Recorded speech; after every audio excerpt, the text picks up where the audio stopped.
I was sexually harassed by a judge when I self-represented in a civil case. Hi, this is Mohini Persaud in the Greater Toronto and Brampton area. My mother passed away in 2019 and my brother forged her will to gain control of her estate assets with the help of his lawyer. This resulted in a tainted settlement for which I had to take him to court. His settlement would bankrupt the estate and directly conflicts with the interests of the estate. Like most Canadians, I couldn't afford to pay hundreds of thousands of dollars to get a lawyer, so I self-represented and won every case until June 17th of 2021 when my case managing judge came on to me. It was clear to me that he wanted sexual favors to do his job. Because I chose not to respond to the sexual advances of this Superior Court judge, he reversed all of his orders that were previously in my favor and severely prejudiced my application with the help of the other Toronto judges in the area.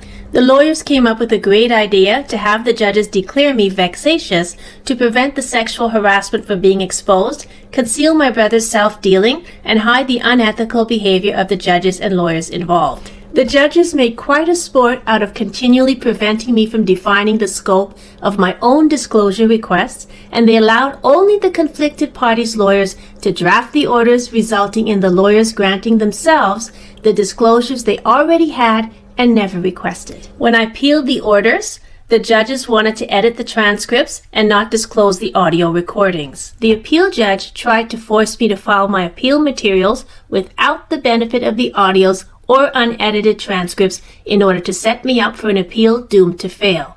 This would have amounted to bald allegations against the judge without the proof to substantiate it.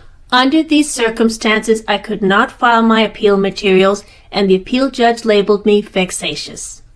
The judges used the case management of the two disclosure and conflict applications to facilitate the lawyers to employ a mix of procedural maneuvers and bald allegations to prejudice and dismiss the applications as a way of spiting me for not responding to sexual advances. When I filed a complaint with the Canadian Judicial Council, the appeal judge laughed, saying, "The CJC won't do nothing," and nothing they did. After 9 months of this, I got sick and the judges refused to accommodate me. My other brother, who filed a similar application, is disabled and has been in the hospital since early August.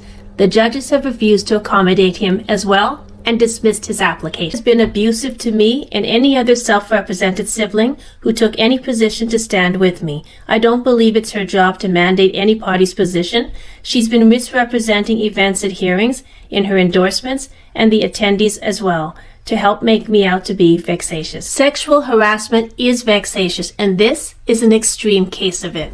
Because I didn't respond to this judge's sexual advances on me, he punished me with the help of his judge friends by preventing me the right to disclosure and the right to have my application heard.